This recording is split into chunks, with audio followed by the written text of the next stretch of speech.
Surgieron varios temas importantes que me parece que es importante poner a la mesa antes de dar la palabra y, por supuesto, presentar a la ponente y a los dos ponentes de este segundo conversatorio, que distintos puntos de vista que finalmente tienen una convergencia. Creo que hay una coincidencia por parte de los expertos que vinieron en el primer conversatorio, en el sentido de que es necesario que México tome en cuenta de manera irrestricta las sentencias que hemos recibido como Estado mexicano en relación a violaciones graves a los derechos humanos perpetradas por distintas autoridades. El caso emblemático, y lo digo emblemático no solamente porque tenga que valorarse el gran impacto que tiene en México la sentencia Rosendo Radilla, que tiene que ver con la desaparición forzada perpetrada por militares contra una persona, Rosendo Radilla. Es emblemática porque además esta sentencia, como todas las sentencias de la Corte Interamericana de Derechos Humanos, constituyen prácticamente una ley en todo el continente americano. Entonces, la magnitud, la trascendencia de una sentencia de la Corte Interamericana es esa, yo creo que es muy importante. Es penoso, vergonzoso que el tema que sirva para todo como un ejemplo de lo que no se debe hacer, como propuestas claras y precisas para la reparación del daño por parte del Estado mexicano en la persecución de justicia.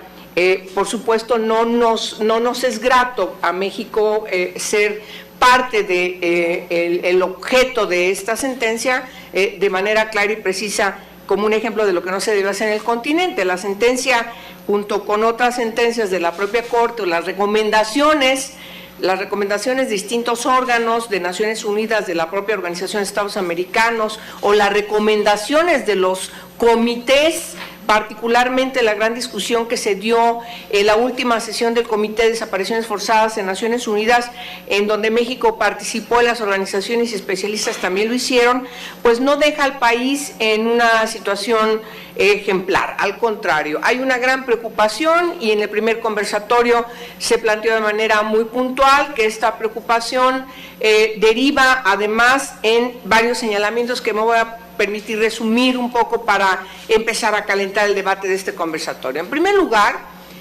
la discusión que está de fondo es si tenemos que seguir con la inercia de no resolver el problema de fondo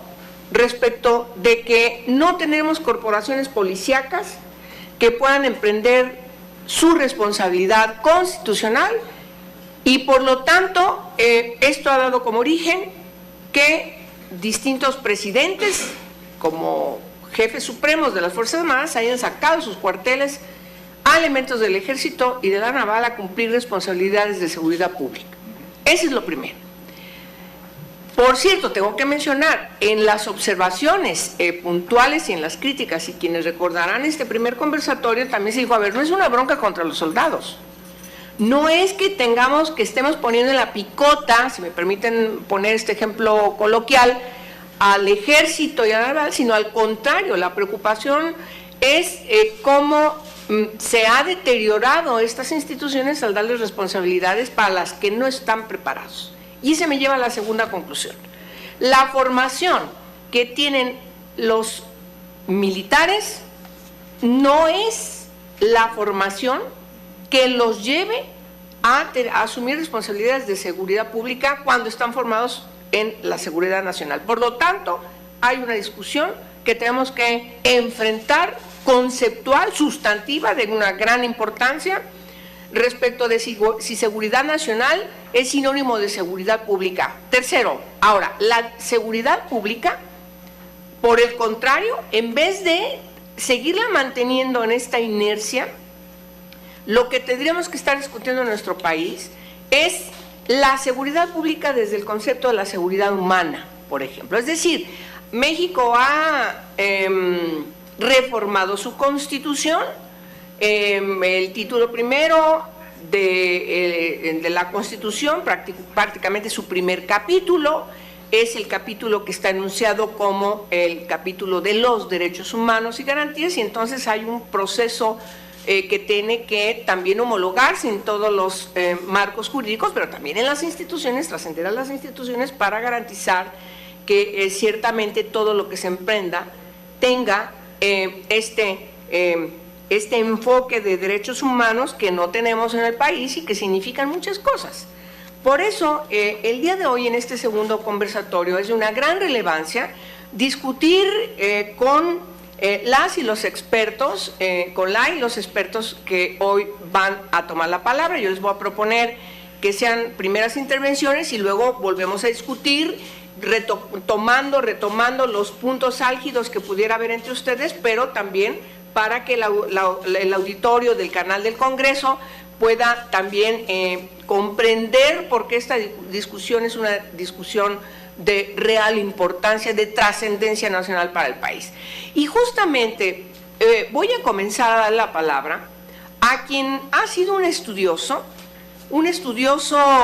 de la materia de derechos humanos. Yo creo que quienes somos defensoras o defensores de los derechos humanos tenemos que estudiar a José Luis Caballero. Él nos ha dotado de insumos académicos, doctos, que nos permiten entender la trascendencia del artículo primero constitucional y, por supuesto, esta discusión que estamos dando en el Senado de la República, en el Congreso de la Unión, tiene necesariamente que tomar consideración de su opinión versa. Yo estoy muy contenta que estés aquí. Ya teníamos pendiente, incluso habíamos querido presentar tu libro, no ha habido oportunidad contigo, pero lo tenemos que hacer porque es un libro que se tiene, si me permiten, es un tema particular que tenemos que atender, porque me parece que es muy relevante el libro que tú has diseñado, el último, y por supuesto me da mucho gusto presentar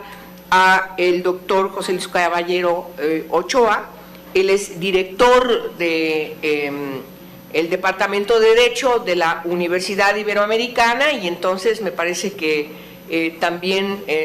está formando parte de esta dinámica de las universidades de tener al frente de estos departamentos a quienes tienen una gran expertise en la materia y nos obliga, por lo tanto, a atender sus puntos de vista. Por favor, José Luis, bienvenido al Senado. Muchas gracias. Entramos de lleno al segundo conversatorio con el tema